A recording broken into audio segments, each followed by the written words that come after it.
Hi everyone, welcome to my channel. This is Locks and Chronicles and this is your girl, Oxy Baby. You're welcome. If it's your first time on this channel, I talk social work.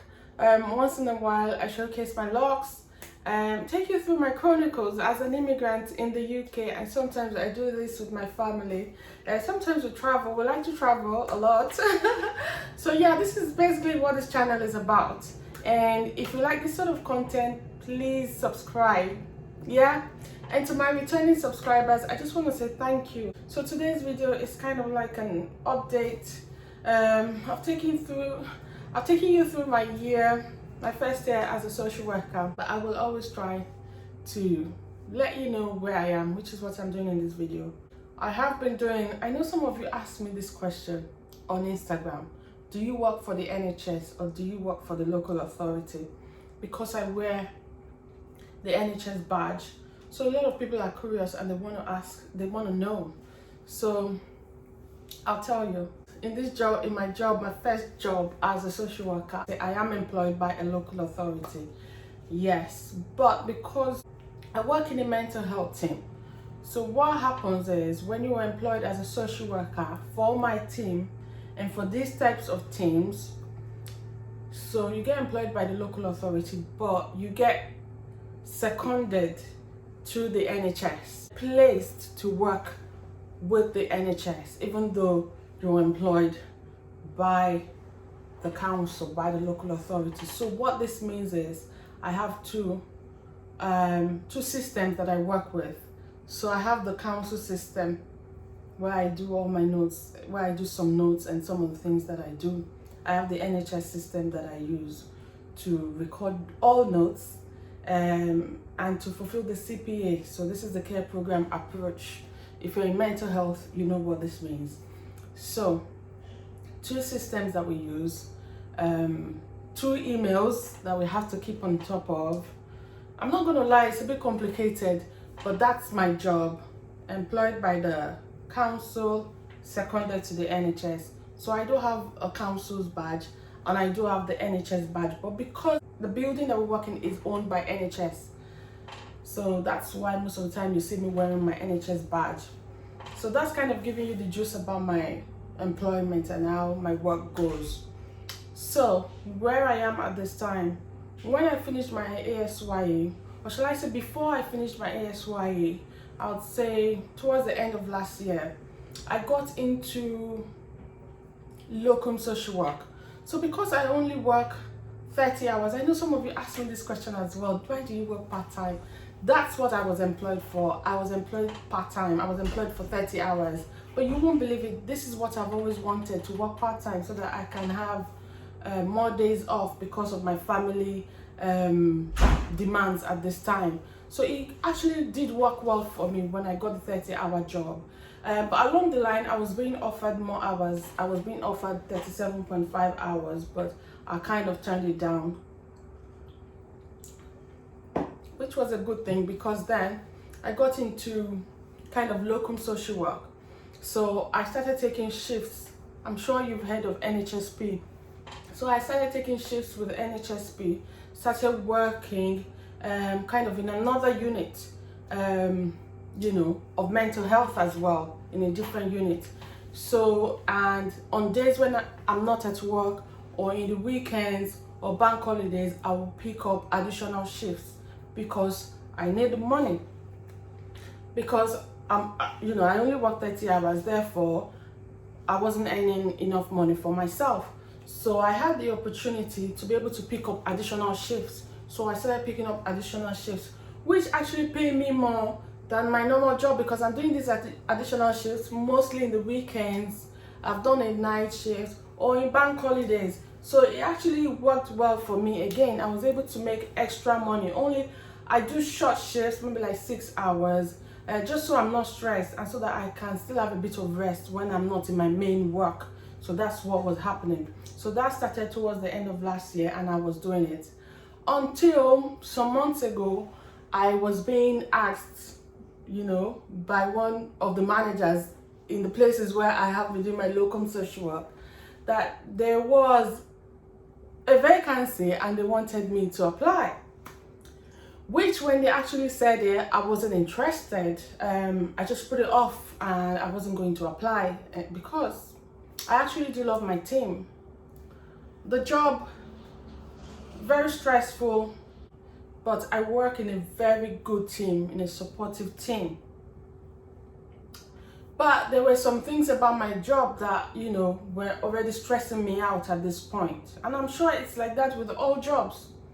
And I have done a video on, a year in adult mental health and the things that I like and the things that I didn't like, but I was being asked to apply for this job where I have been doing the locum, but I just put the thought away and I just carried on doing my ASYE and my normal job.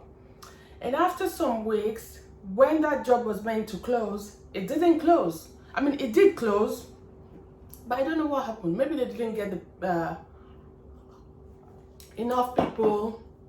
I don't know. The job advert was put back out again. And I kind of saw it again. And something just said to me, this is your sign to apply for this job. Because maybe this job has been put back out because of you. So I'm telling you, that's how I put my application in. And when I applied for that job, I applied for 2 jobs at the same time because they were kind of similar and in mental health, which is what I want to do. I applied for 2 jobs, different locations, different departments, but still mental health. And I got called for both interviews, and I'm not even going to lie to you. When I did the application, I didn't even put so much effort into it. So if there was like a section saying, do not write more than 1,500 words, I probably only wrote like 300 words.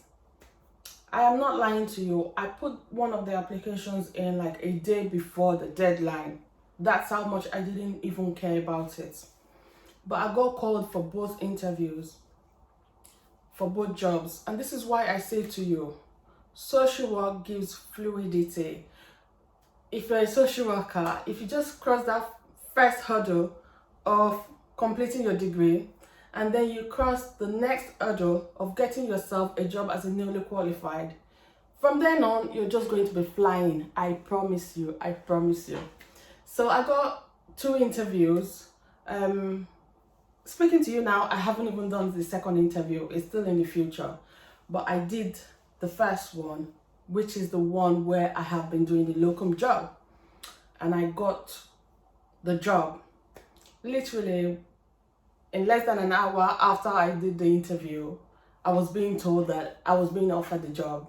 And when I was offered the job, I wasn't even like excited. I had to fake oh yeah, oh thank you. I had to fake it. I wasn't really excited. And when I reflected on why I wasn't excited, is a couple of things or more. So another thing that I haven't had time to tell you is that where I normally work, in my normal team, in my normal job, sometime I think in April, I did apply to do my AMP training. Now this is very unusual for someone who's only been in social work for a year to apply for and actually get approved for. But you know what? I got approved for it. And I was very grateful and very joyous. And at that point, I had not even applied for any other job. So my local authority is happy to sponsor me. If you've been watching my videos and you watched my very first video on social work where I spoke about, it was the interview questions where I got the job, interview and answers, the questions and the answers where I got the job.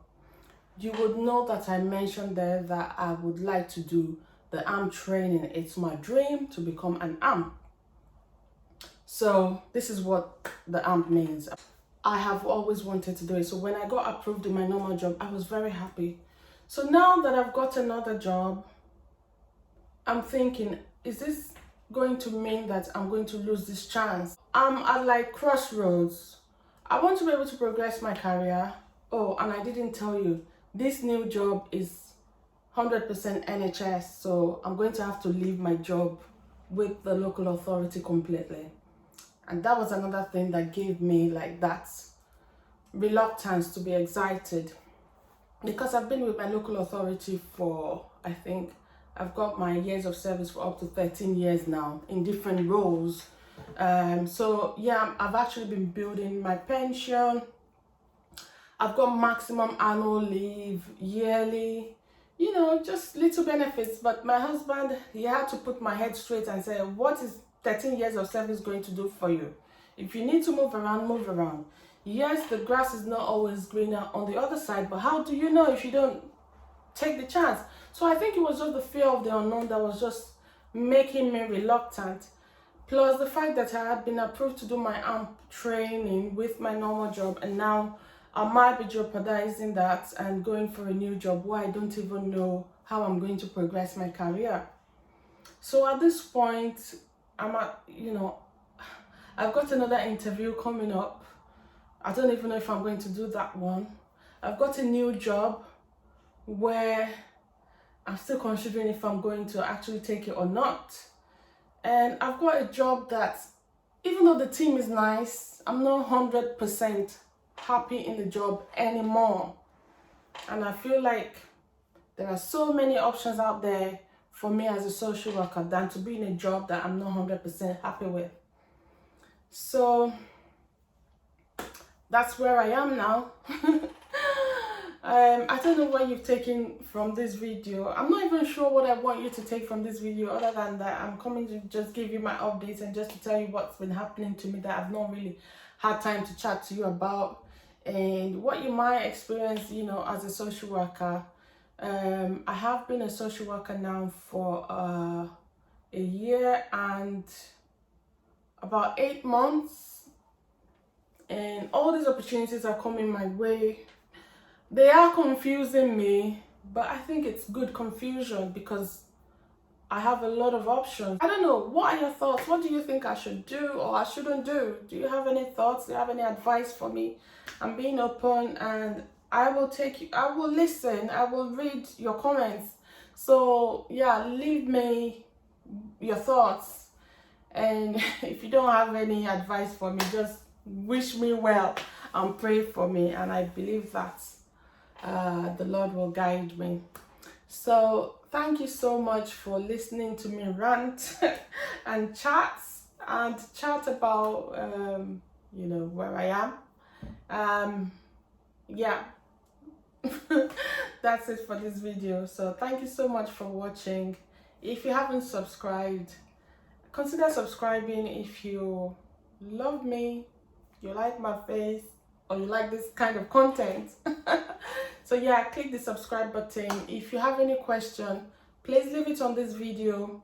If it's more private, leave a comment on this video first so that YouTube knows that this video is relevant, and then come to me on Instagram, Locks and Chronicles, and ask your questions. I'm always willing and happy to answer them, as long as they're straightforward.